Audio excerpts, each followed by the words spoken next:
Jelas, kita nggak boleh menyerupai. Saya punya sahabat pengusaha Chinese, dia Nasrani. Saya bilang, ucapkan selamat Natal ke dia. Mas, selamat Natal ya. Rayakan Natalmu dengan sukacita dan bahagia. Mereka kalau kita lebaran ngucapin selamat lebaran. Kalau misalnya mereka Natalan gak selamat Natal. Kalau hanya sebatas basa-basi, iman kita tetap terjaga. Gak mengakui imannya mereka, gak jadi masalah. Oh. Ya, karena kalau Anda datang ke tempat itu, Anda ingin menghormati tapi ikut-ikutan, itu terjadi sifat munafik nantinya.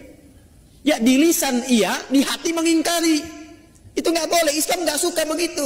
Kalau Nabi ucapkan selamat Natal, besok kita semua mengucapkan selamat Natal dan harus hukumnya. Tapi kalau Nabi tidak ucapkan selamat Natal, saya ingin tanya, atas nama toleransi, siapa yang lebih paham toleransi, Nabi kita atau kita? Soal mengucapkan selamat hari raya kepada orang non-muslim. Nah, ini saya kira penting. Karena mungkin Bapak banyak punya kolega orang non-muslim, orang Kristen gitu ya. Pak, saya selama 9 tahun di Mesir, itu sudah terbiasa melihat ulama-ulama Al-Azhar, itu ulama beneran loh Pak. Mereka itu bukan ulama kaleng-kaleng, semuanya hafal Quran. Jangan tanya hafal Quran lah, hafal Quran itu standar paling awal bagi ulama Al-Azhar itu. Penguasaan agamanya bukan main-main. Itu saya lihat Pak, itu biasa sekali tuh Grand Al-Azhar itu bersalaman dengan pendeta-pendeta Kristen Koptik di sana.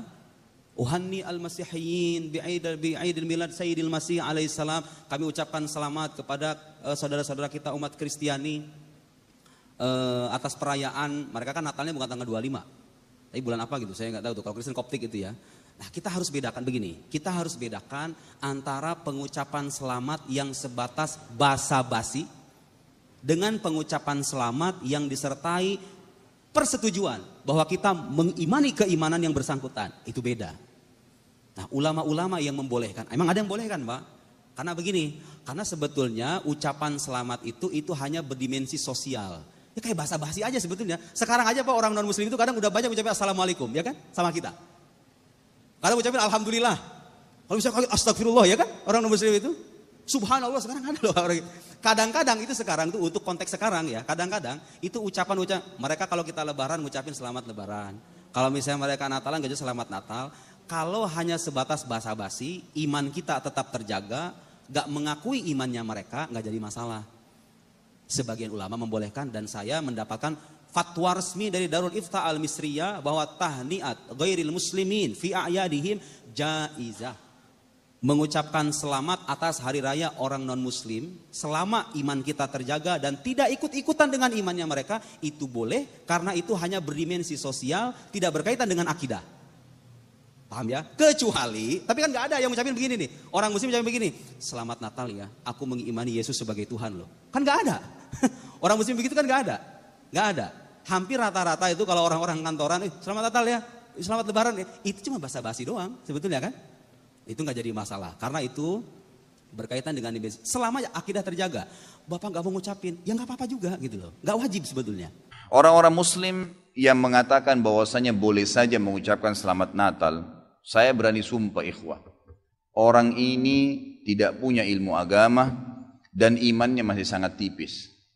Nggak bisa saudaraku mengucapkan selamat Natal kepada orang Nasrani sama mengatakan selamat Allah punya anak. Bagaimana bisa Anda berani ya, mengatakan Allah punya anak? Itu kalimat yang sangat berat, ya kan gitu. Tidak boleh. Allah subhanahu wa ta'ala itu la syarikalah, tidak ada sekutu baginya. Lam yalid wa lam yulad, tidak beranak dan tidak diperanakkan. Dan Allah subhanahu wa ta'ala telah mengkafirkan orang-orang Nasrani dalam surah Al-Ma'idah. A'udzubillahi minasyaitonir rajim, laqad kafara alladziina qalu innallaha tsalitsu tsalatsa. Allah telah kafir orang-orang Nasrani yang mengatakan trinitas. Nggak boleh. Ngucapin selamat berarti selamat atas keyakinan kalian yang Allah sudah cap mereka kafir dengan itu. Bagaimana bisa dikatakan untuk menjaga hubungan dengan mereka? Kalau Anda menjaga hubungan dengan orang non-muslim, orang Nasrani dengan berteman, bertetangga, partner bisnis, kan gitu. Orang tua kita yang kafir kita silaturahim, tetap berbakti padanya. Kerabat-kerabat yang masih non-muslim kita silaturahim, jenguk kalau sakit, membantu orang miskin mereka. Boleh saja. Tidak ada yang larang dalam Islam itu. Tapi jangan sama sekali berhubungan dengan masalah keyakinan dan ibadah mereka. Nggak boleh memang dalam masalah ibadah. Kalau Anda bilang, oh itu cuma kata-kata, nggak masalah. Kata-kata bisa membuat Anda murtad, saudaraku, bisa masuk neraka. Gitu kan? Sadarkah Anda dengan satu kalimat, Anda kalau mengatakan satu kalimat sekarang, semenit kemudian kalau Anda yakin dalam hati bisa masuk neraka kalau meninggal? Kalau Anda mengatakan saya murtad, memang dari hati mau keluar dari Islam, semenit kemudian dicabut ruhnya oleh malaikat maut, masuk neraka. Kalimat, kata-kata. Bahaya tuh, gitu kan? Mungkin teman-teman juga sudah tahu yang dialog antara Muslim sama Nasrani di Amerika. Si Nasrani mengatakan, kenapa kau tidak ucapkan kalimat Natal, selamat Natal buat saya? Kata si Muslim, ya kata si Nasrani, itu kan cuma kata-kata. Kata si Muslim, kenapa, apa kau sudah syahadat? Si Nasrani bilang, enggak. Kenapa kau enggak syahadat? Dia bilang, kalau saya syahadat, saya tinggalin agama saya. Kata si Muslim, itu kan juga cuma kata-kata. Sama, gitu kan? Jadi enggak boleh. Tapi hal-hal yang ditoleransikan dalam agama silahkan. Tadi saya bilang berteman, bertetangga, silahkan. Tapi jangan dukung masalah ibadahnya. Enggak boleh. Sampai pernah ditanya kepada Syekh Bimbas, apa hukumnya orang-orang, mohon maaf ini teman-teman kita, semoga Allah berikan hidayah yang belum tahu, yang menjadi security menjaga gereja misalnya, atau orang-orang yang menjadi tukang parkirnya karena lagi banyak mobil, halalkah pendapatannya? Bolehkah itu? Fatwa ulama tidak boleh. Karena ada hadis Nabi SAW yang berbunyi, kalau ahli kitab, khusus Yahudi dan Nasrani terutama, kalau mereka sedang beribadah di tempat ibadah mereka, jauhilah. Karena laknat Allah sedang turun. Hadis Nabi SAW. Kenapa nggak bisa cari rezeki di tempat lain? Subhanallah. Rezeki itu sudah dibagi oleh Allah SWT. Hati-hati saudaraku, gitu kan? Jadi orang yang mengatakan seperti ini karena tidak faham agama. Bagaimana bisa dia mengatakan Tuhan punya anak? Gitu kan? Jadi tidak boleh sama sekali ikhwah. Yang nggak boleh. Jadi kita harus tahu mana yang boleh dan mana yang tidak boleh. Dan Anda wajib ingkar mungkar. Ingatkan apa yang saya sampaikan tadi. Kalau juga dia tidak mau dengar, selesai, gugur kewajiban Anda.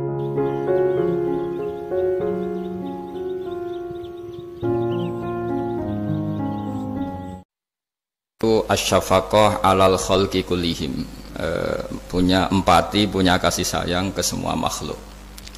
Bahwa takdir kita ada perbedaan itu ya wajar, tapi bahwa definisi itu nyata.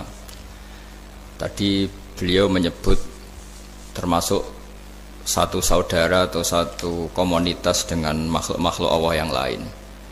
Pernah suatu saat Nabi memuji ada seorang nakal itu, diterima tobatnya Allah karena di jalan ketemu anjing, kemudian ngasih minum anjing itu dan Allah mengampuni. Meskipun secara hukum usul fikih tidak bisa digeneralisir, misalnya kalau minumin anjing 1 surga, kalau 100 tambah surga. Nanti lupa minumin manusia gara-gara kebanyakan minumin anjing gitu. Tapi apapun itu faktanya ada cerita di hadis seperti itu. Kemudian menyangkut komunitas internasional yang beberapa diantaranya tentu beda agama, beda keyakinan. Saya mau membacakan cerita di kitab Ar-Risalah Al-Qushairiyah. Jadi saya hanya membantu referensi-referensi yang diajarkan guru-guru kita. Ar-Risalah Al-Qushairiyah adalah kitab kesayangan Mbah Maimun karena dulu mbah beliau dapat ijazah dari Sayyid Umar Sato, kakaknya Sayyid Abi Bakar Sato yang punya kitab I'anatul Talibin. Dan kitab itu dibawa ke Indonesia sampai ke saya sebagai murid beliau. Di antara yang disebut dalam Ar-Risalah Al-Qushairiyah ini Thariqatu Ahlil Ilm, kitab Ar-Risalah Al-Qushairiyah itu. Saya baca nasnya atau ibaratnya atau teksnya. Sami'tu ba'dal ulama yaqulu istadhafa majusyun Ibrahim al-Khalil alaihi salam faqala bisyarti antuslima. Famarral majusiyu fa'awhallahu ta'ala ilaihi mundu khamsina sanatan nut'imuhu ala kufri falau nawaltahu lukmatan min ghairi antutalibahu bitahyiri dini famado Ibrahim alaihissalam ala athari hatta adrakahu wa atadhara ilaihi fasalahu anisabab fadhakara lahu dhalik fa aslamal majusiyu. Jadi suatu saat Nabi Ibrahim itu kan terkenal Abu Duyuf, orang yang mesti menservis tamu-tamu itu. Kita tahu dulu itu tidak ada warung, tidak ada hotel, tidak ada, ya pokoknya tidak ada mall. Sehingga kalau orang pergi itu kelaparan betul itu. Buat orang kaya pun kelaparan karena melewati padang pasir itu. Kalau sekarang kan orang mau sowan kiai makan dulu.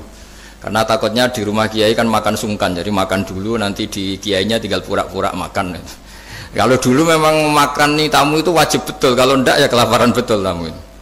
Sehingga cerita suatu saat di antara tamu itu berakidah, berfaham majusi. Atau beragama majusi lah gampangannya itu. Terus Nabi Ibrahim nggak mau, saya mau ngasih makan syaratnya Anda harus Islam gitu.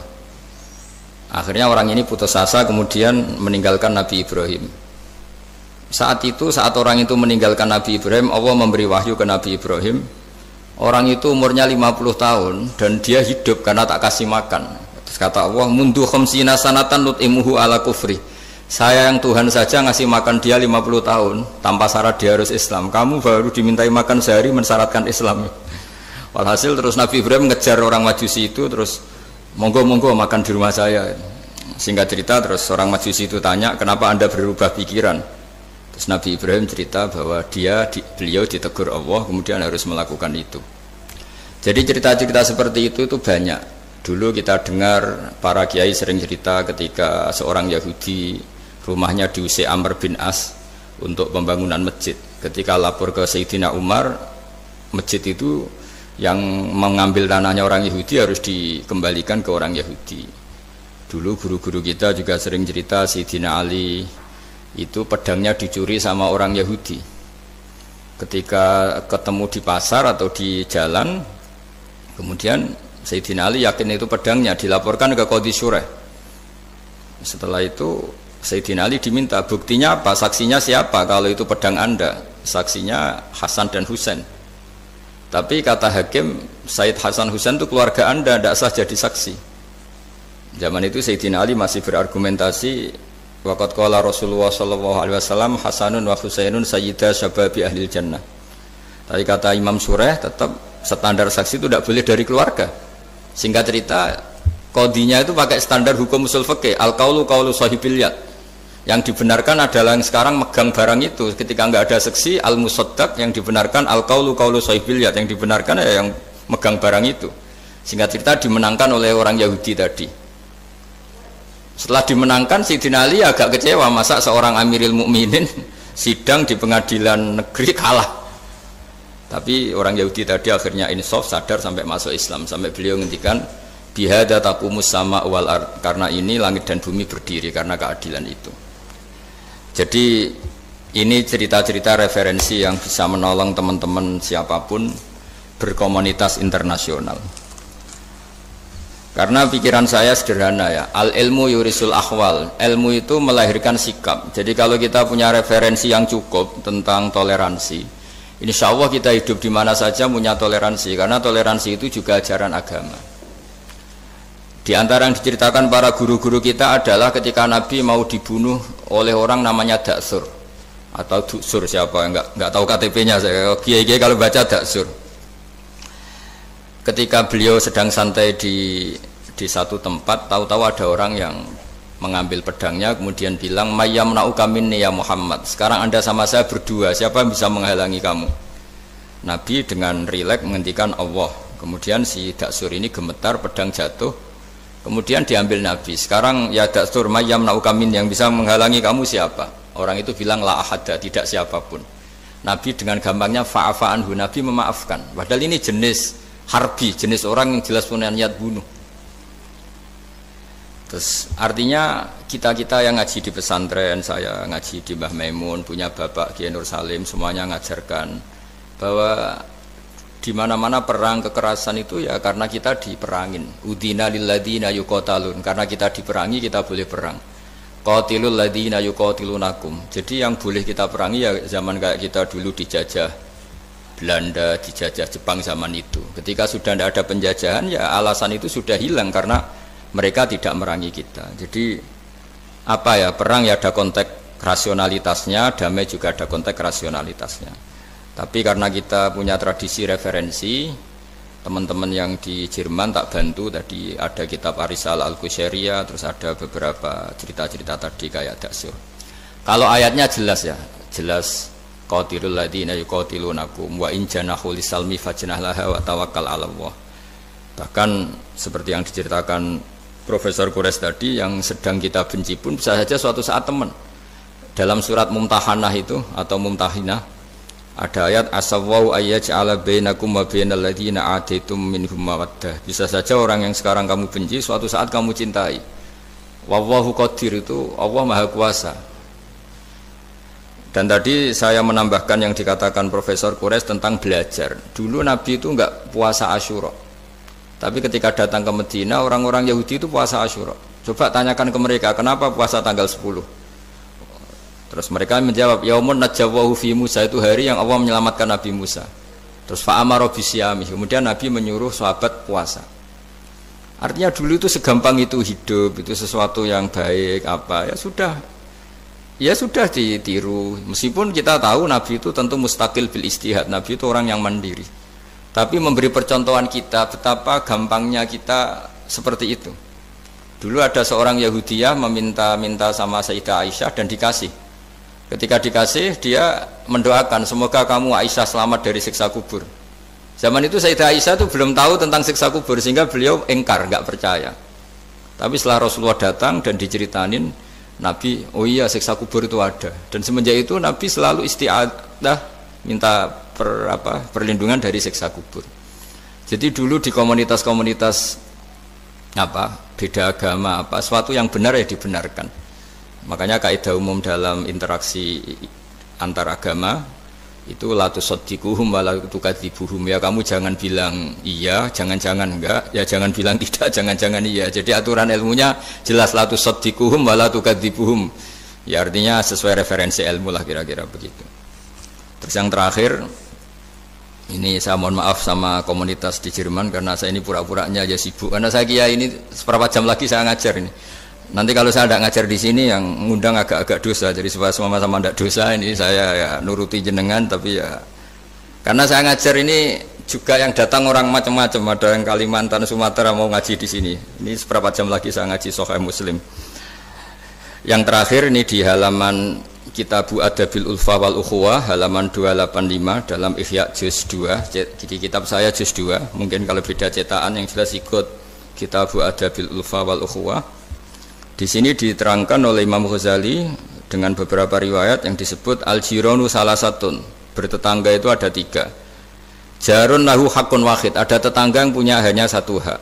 Wa jarun lahu haqqani wa jarun lahu salah satu hukukin. Terus beliau cerita yang punya 3 hak itu ya tetangga, ya seagama, ya masih ada hubungan kerabat. Yang punya 2 hak ya tetangga, ya seagama. Terus wa amal ladzi lahu haqqun wahid fal jarul musyrik. Yang punya hak 1 itu tetangga yang beda agama. Jadi intinya tetap dikasih hak meskipun beda agama. Sampai diantaranya disebutkan juga di halaman 287.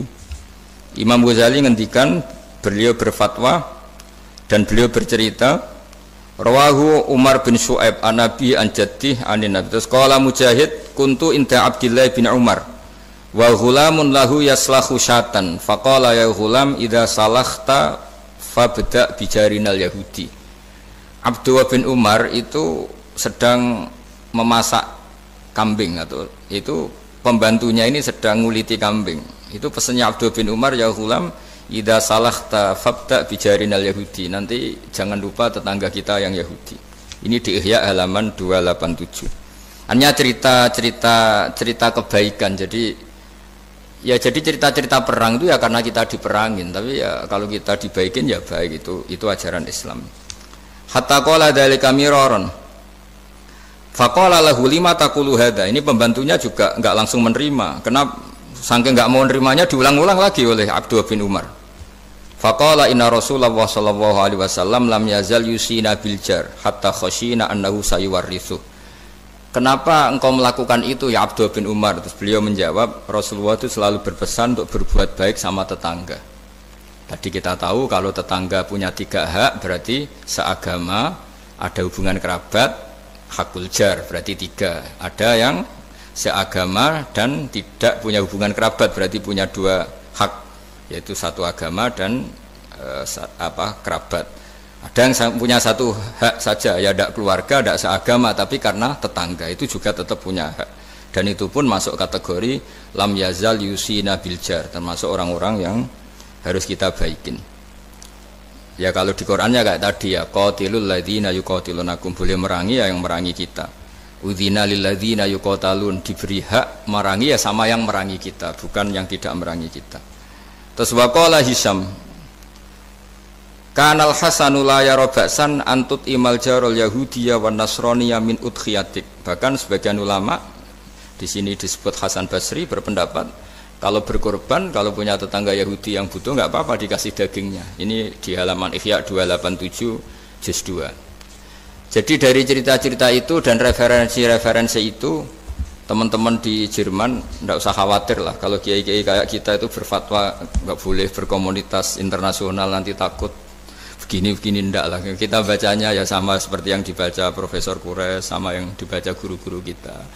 Jadi itu kalau boleh dikatakan sumbangan saya lah, bahwa di kita di pesantren itu ajaran-ajarannya juga seperti itu. Dan tadi beberapa kita saya sebutkan halamannya supaya bisa dicari, supaya tidak kelihatan hoax, juga tidak bikinan saya gitu, supaya jelas itu.